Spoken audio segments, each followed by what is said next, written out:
Getting out of an abusive relationship early makes a huge difference. And I'm proud to say I did come in as a victim, but I am a survivor. Then I could see my mom. My mom was walking toward us. And I got excited. And I was like, there's my mom. And then he didn't stop. I'm trying to keep it together, I said. I gave in to the tears. And I hated that.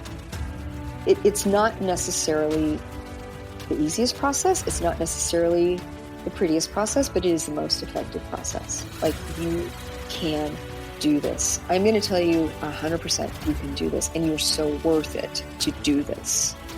I'm sure losing any child is a real arrow through your heart, but you know, she was great. She was a friend and a family member and our daughter. It feels just as good the 10th time as it did the first time, to have one of your citizens that you're out there protecting walk up and tell you thank you. There is one thing stronger in me than fear, and that's my determination. Welcome back. This is Jen Lee, the creator and host of I Need Blue, Survivors Talk Surviving.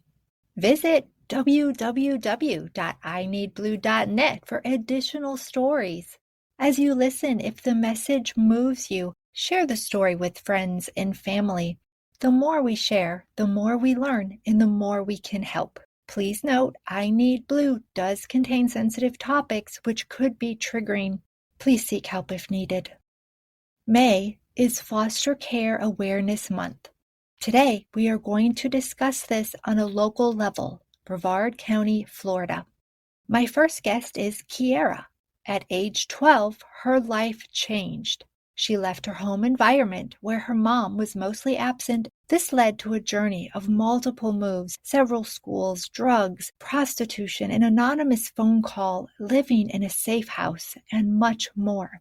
Now, as a single mom, Kierra found hope, structure, and direction when she met Lisa Soloway with Lift Up Young Lives of Brevard County.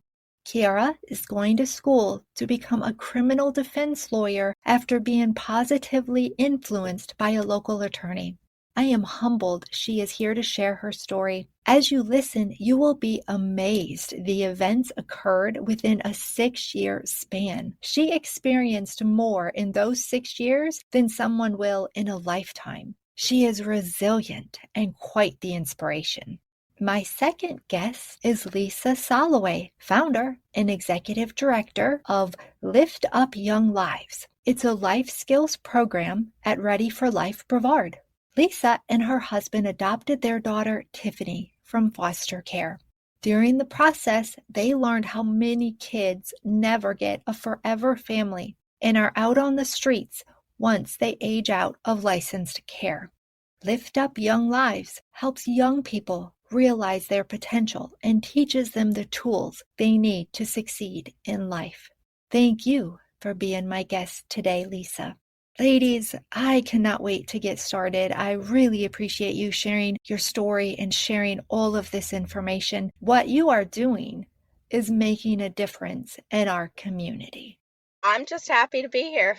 Thank you, Jen, for having Kierra and I on today to raise awareness about foster care. We adopted our daughter out of foster care in Connecticut in 2000. She was 8 years old, very, very hurt. She is going to be 28 in June. So I'm excited about that. It's just incredible how fast 20 years went by. That's when I learned how many kids never get a forever family, how many kids age out of foster care and they're out on the streets. And that always bothered me.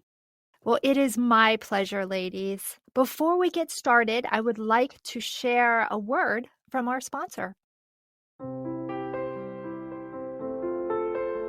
I'm Lisa Soloway with eXp Realty, 10X Home Team, and also the founder of the Lift Up Young Lives Life Skills Program and VP of Finance with Ready for Life Brevard when they age out of foster care. So many of these kids become homeless. 1 in 4 are going to be going to jail within the first 2 years after leaving foster care. Many of them don't complete their high school education, and many want to go to college, but they need that high school education first.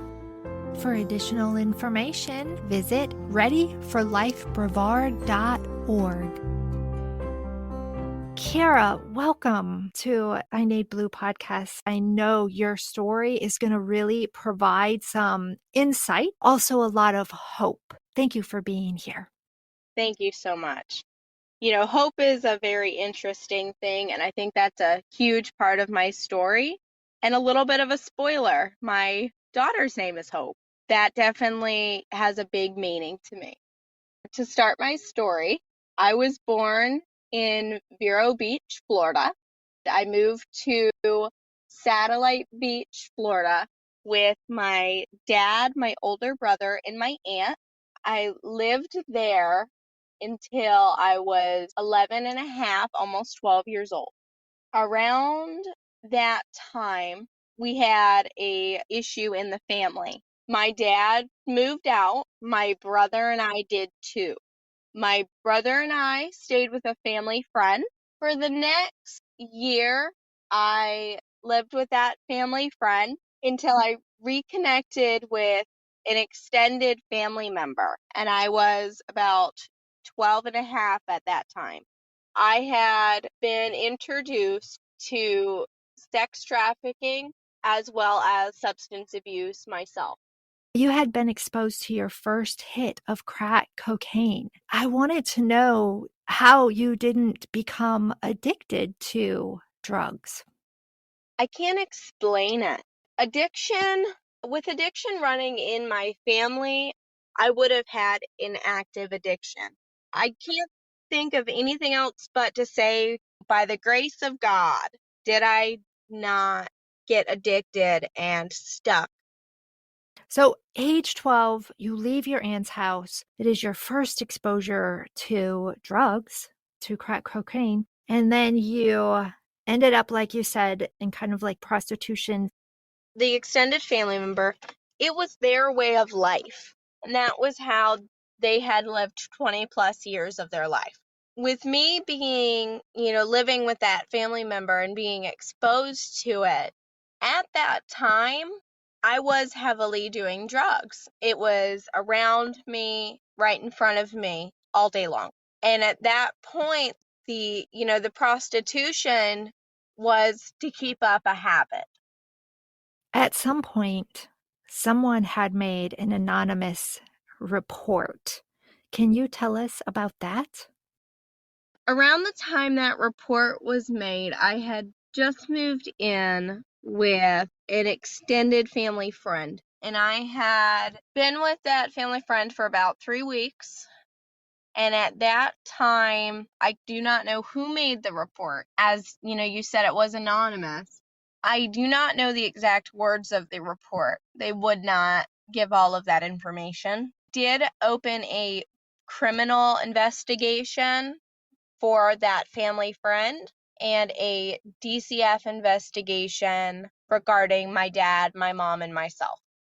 And what was the result of that investigation? I was removed by the Department of Children and Families and placed into foster care. Foster care. Okay. The foster care system was very interesting when you're first going into it. You don't know what to expect. So I went in there. They brought me back to their DCF office and started calling all my family members to see if I could stay with any of them. My aunt let me move back in temporarily. Well, they found a place for me to permanently stay. It was a lot of moving around, from group homes to youth shelters to safe homes. I mean, kind of everywhere and anywhere possible. You and I had a discussion about what the difference is between foster care and a safe home. Can you explain that and how you ended up more so in safe homes? I'm more than happy to. There are multiple types of homes within the foster system. The way they organize them is by DCF licensing. Therefore, if they complete the licensing, they can have foster children. The difference between the group homes and safe homes Some take just females, some take just males, and some take a mixture. The group homes are more unsecure. You have more freedom, more rules, but you're able to bend those rules.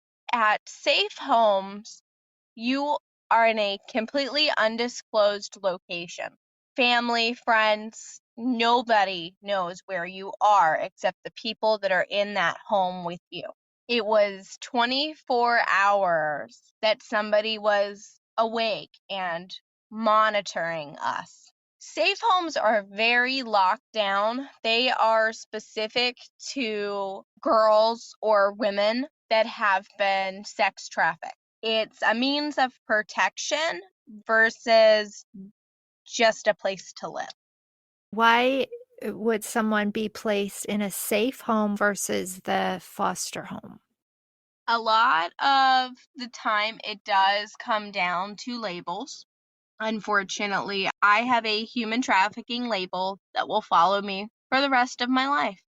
You have to have a human trafficking or sex trafficking label to you to be considered to be placed in a safe home. Safe homes are they're there to protect these women that were abused or trafficked. It's a very unique circumstance.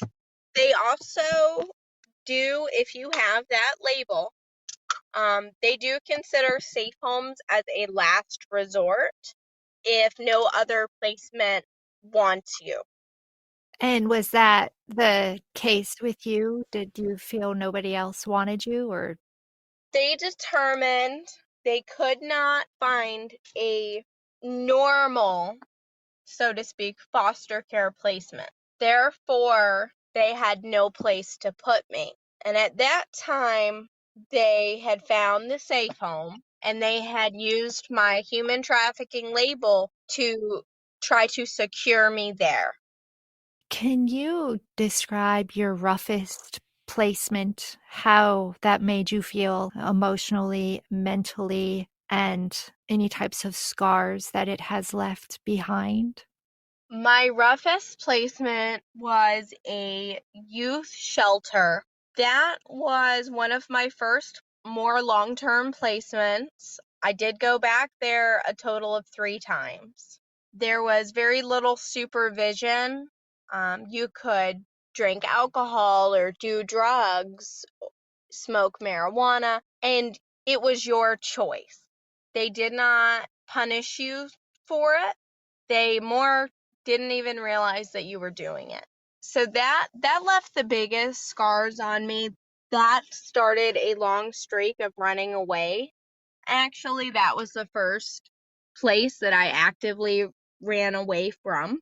It's very difficult to be in a place with all the freedom you want. And as a kid or a minor, you're supposed to be protected from those. And I think that was a huge thing that impacted me because it caused a fear of new placements. Once you get an idea of what they're like, your first placement, then that's your expectation going to every placement.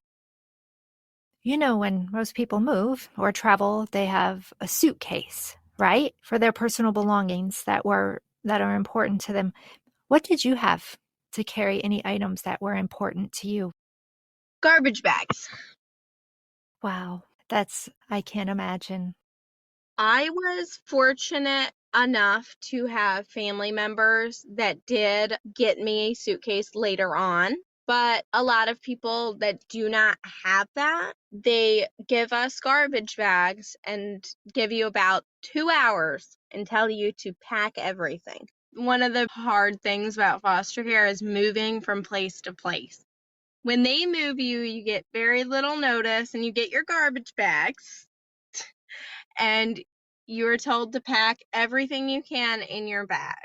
They had dropped me off at my foster home with a bag of McDonald's. I was in my pajamas and I had prescriptions in a Ziploc bag. On that topic as well, you're with people that do not know your medical history. asthma, if you have epilepsy, you're with a caseworker that does not know and does not have the information to offhand tell the caregiver, hey, this young child has asthma, or my caregiver was not told I had asthma, but handed an inhaler. It's a very, very stressful time for everybody. My husband and I moved to Florida 3 years ago. The first challenge we faced, like many people, finding a realtor. Based upon a strong referral, we were introduced to Lisa, who became the best part of our home buying experience. Thank you so much, Jen. I really appreciate that. That means a lot to me. I learned about my company, eXp Realty. Was very excited to get started. I got my license a few years ago. I really love the idea of helping people. Allison Roman and I partnered to bring different buying and selling programs to our clients, including performance guarantees, because it's really important we give the best experience that we possibly can to our client. We support Ready for Life Brevard. We give a portion of our commission to Ready for Life for the Lift Up Young Lives program. Thank you for not just helping my husband and I find our forever home, but for helping our community as well. Contact Lisa today at 860-416-5055. Around the age 16, I had a volunteer foster parent, and that foster parent took me in. And that is when I got my driver's license and my first job, kind of a little bit of normality. At 16 and a half years old, I found out that I was pregnant. And at that time, I had been staying with my aunt for about a month. And from there, I went to a maternity home out of Sarasota. I had my daughter on January 30th when I moved back to Brevard County. I was then placed with another foster parent until I was able to move out on my own at age 18. Tell me about the attorney that is very special in your life. Pam Bress was the first attorney I had received ever. When I went into my first foster care DCF hearing, they had assigned her to me as something they call an attorney ad litem. They are express wishes. They are there to help you navigate what you want and help you get your needs met throughout a very broken system. Pam was the first person that took a big chance on me. She used to pick me up and give me driving lessons.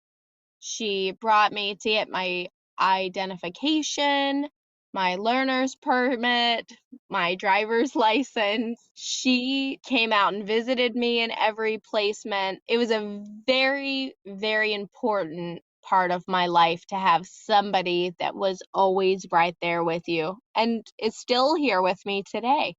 And that is why the guardian ad litem, the volunteers, that's what people don't realize, right, Kierra? Those are volunteer positions. They don't get paid. They just have a heart. And obviously she saw something in you and really wanted to be there to help you. And those are the people that we need more of.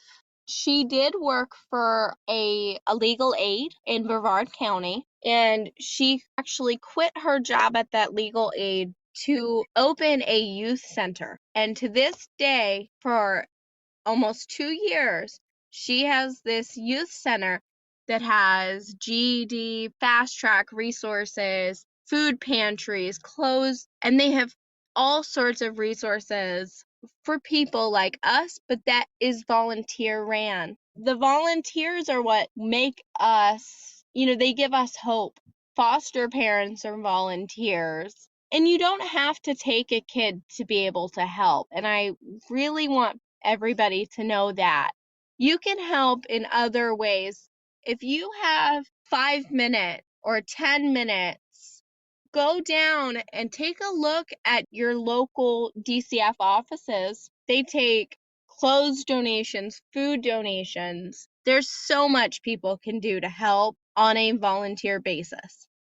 And you are right. Through Pam and your relationship with her, you were then introduced to Lisa. Yes, Lisa became a part of my life. Pam actually brought me an application to Lisa's Lift Up program. I remember looking at the application and thinking there is no way in heck that I'm going to do this twice a week. I filled out that application and said that I would give it a try. I met Lisa shortly after to interview me for the program. And at that time, Lisa and a few other teachers had all been in the classroom. And you come in and you get to meet everybody. It's a very warm and welcome environment. Lisa's program is absolutely amazing. Thank you, Kierra. I'm so grateful that Pam introduced us and consider you someone near and dear to my heart, a friend. Hope is just adorable. I just absolutely love her too. Thank you, Lisa.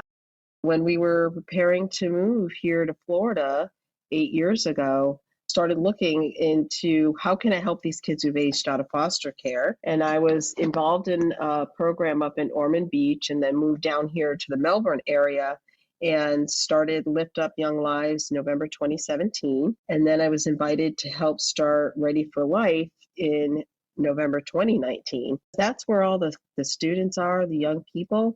We moved our Lift Up Life skills over to Ready for Life this year in January.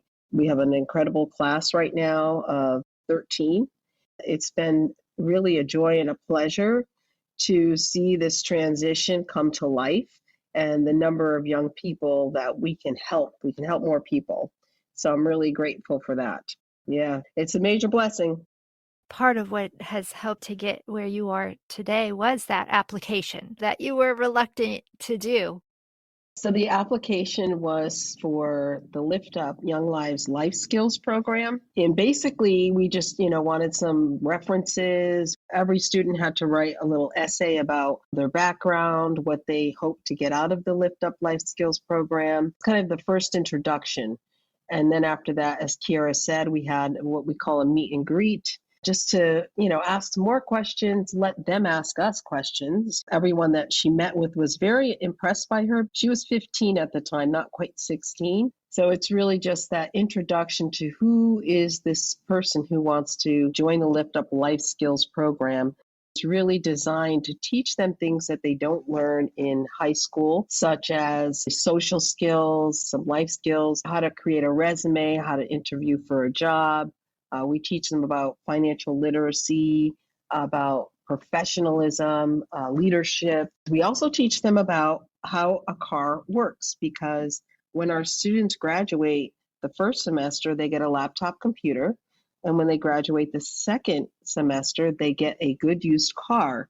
And those gifts are really kind of twofold. Help them get through the program so they learn the information, which really a lot of our students have felt was life-changing. Our goal is to help them adopt a growth mindset, a mindset that their past does not equal their future, that they're in charge of their future. With that car and the laptop, it really helps to transition them to adulthood so they can go to school, get a job, they live a happier life and a successful life. That is really what that's all about. And the interesting thing is, we originally started the Lift Up Life Skills over at Holy Trinity Episcopal Church here in Melbourne. I also helped to start Ready for Life, Brevard.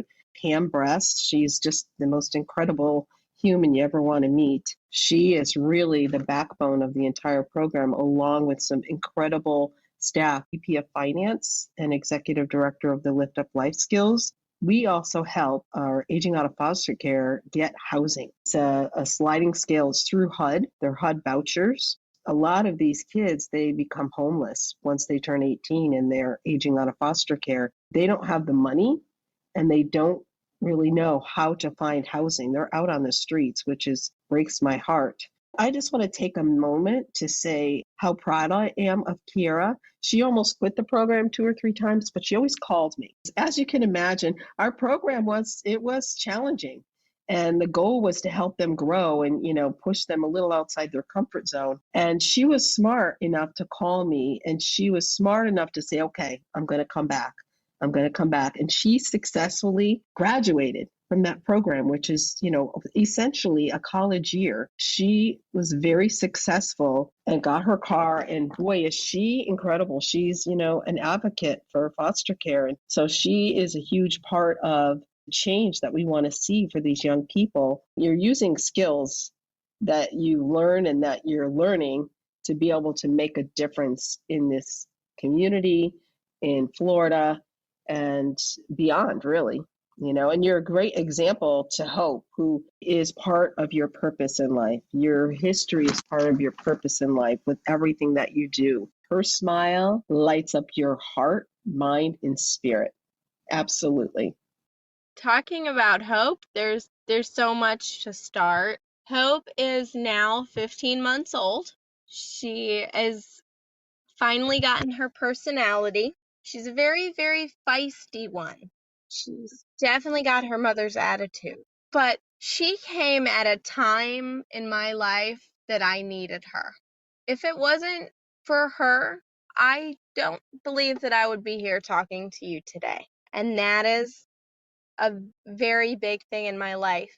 Now, if you're a teenager and you're listening to this, that does not mean go and get pregnant.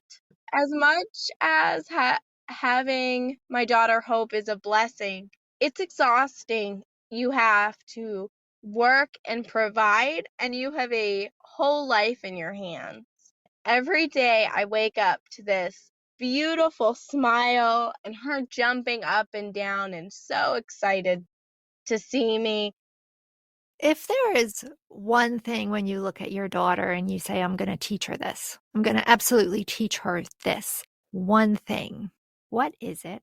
What you want and what you believe is right is what you need to do. You don't look for other people's approval in anything because you will always, always have somebody standing in your way. Thank you for that. Lisa, can you give us your web address so the listeners know where to find you? Yes. So for Ready for Life, it's readyforlifebrevard.org. And there you'll find everything about Ready for Life and Lift Up Young Lives as well. And if somebody is listening and wants to help and they're like, wow, I want to give a computer or I want to donate a car, how do they do that? They can email liftupyounglives@gmail.com, and I'll get that directly. They can also call me directly at 860-416-5055. Perfect. Thank you for that information.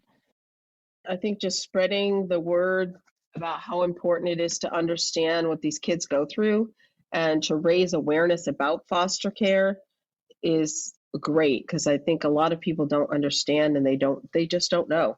So the more that we can advocate for these young people, like Kierra was saying, I read a great story this morning about this couple who learned about kind of respite care, which is giving foster parents a little break. And they would have this young girl at the age of 9 come on the weekend, watch TV, movies, nice pizza and all that. And they had done that. And then she was going to be adopted with her siblings, but then that didn't work out. And so she started coming back to them. And one day she asked, I really want you to adopt me. They had not ever considered that. And he just said, I want you to write me a note as to why you want us to adopt you. He said he'll forever keep the letter. And they did end up adopting her. And he had a couple pictures of when she was 9. And now she's a young lady. And it's just really warmed my heart.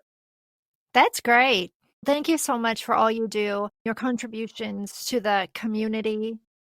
Well, thank you so much for having me. I appreciate the opportunity. Oh, you're so welcome. Thank you for being here. The Ready for Life Brevard offers help to aging out of foster care and experiencing homeless teens here in Brevard. The first thing they do is they help them get their social security card, their birth certificate, because many of them don't have that. We help them get housing through HUD-1 vouchers, and we have the GED Fast Track program and mentoring to help them get their GED, career path counseling, and of course the Lift Up Life Skills program, and more. Kierra, I really would like to take this time to celebrate you. Tell us about where you are in your schooling and your advocacy. Right now, I am an independent legal advocate. I work with defense attorneys on individualized cases. I do mostly criminal defense. I do a bit of family, which is normally my volunteer. I work with parents to try to help them communicate better, almost like a more relaxed version of mediation. I work with defense attorneys doing paperwork. I attend court dates. I meet with families, and I try to encourage people to get to learn their rights and know their rights so they can go through more circumstances knowing what their legal rights are. It's so important because people don't think they need to know their legal rights until they're already in some sort of trouble, right? Yes, that is very true. And the systems, there are always flaws. And there are flaws in the defense system just as there are in the foster care system. You may be put in a position one day that you never thought you were going to be in, and having that knowledge could be what makes it or breaks it. Absolutely. What has been most eye-opening with this experience for you, with your work? My most eye-opening experience. From personal experience, I would have to say I am just in awe at how disorganized the prosecution is in the state of Florida. With the amount of time they take and they drag, through your life, there's very little respect given, especially to, not only to the person being charged with the crime, but the victim of crimes. I am a victim of a crime. You would think you would get a little bit more respect, or that you would, be looked at as important in a way. They ask you your opinions, but they don't really listen to you. I think that is the absolute most eye-opening, is you really get to see how broken the system is in all different areas. 5 years from now, where do you see yourself?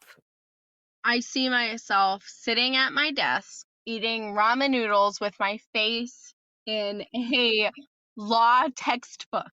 I'll have my bachelor's degree and be in law school by then. So I don't see myself doing an awful too much, but studying and taking care of Hope. I think that's great. And I love that you said it with a smile and a laugh. And I completely get the irony of ramen noodles in law books. It's a lot of work. Sometimes you'll sit down and you'll just have to eat something. But then when it's over, you appreciate it so much more. I'm assuming you like ramen noodles. So what is Hope's favorite food right now? Lollipops. She took mine from me the other day and gave me one lick before taking it and running off. It's absolutely lovely. Yeah, but you can't get mad, right? Because it's so cute. Exactly. A lot of the time, it's a lot of joy. Even the bad times when you have, I have Hope, and Hope is the most important thing in my life. And she is what pushes me every day to be the best person that I can be. There's so many joyful moments. Even in the bad moments, you find joy, you find happiness. That is so true. And I think sometimes people take that for granted, but it takes somebody like you with a story and the strength and the courage, adversity, and the will to just keep going, to truly understand, but more so appreciate that. Would you agree? I definitely agree. Yeah, well, I thank you for being you. Give Hope a big hug and a kiss from me. My boys are grown. They're not here. So I have a dog though, but he gets lots of love now. But I want to give you time if you have any final thoughts. Well, thank you so much for having me and giving me an opportunity to put my story out there and hopefully help some people. Absolutely. Thank you so much, Kierra, for being my guest today, and also to Lisa. This is Jen Lee, creator and host of I Need Blue podcast. We can be found at www.ineedblue.net. And remember, you are stronger than you think.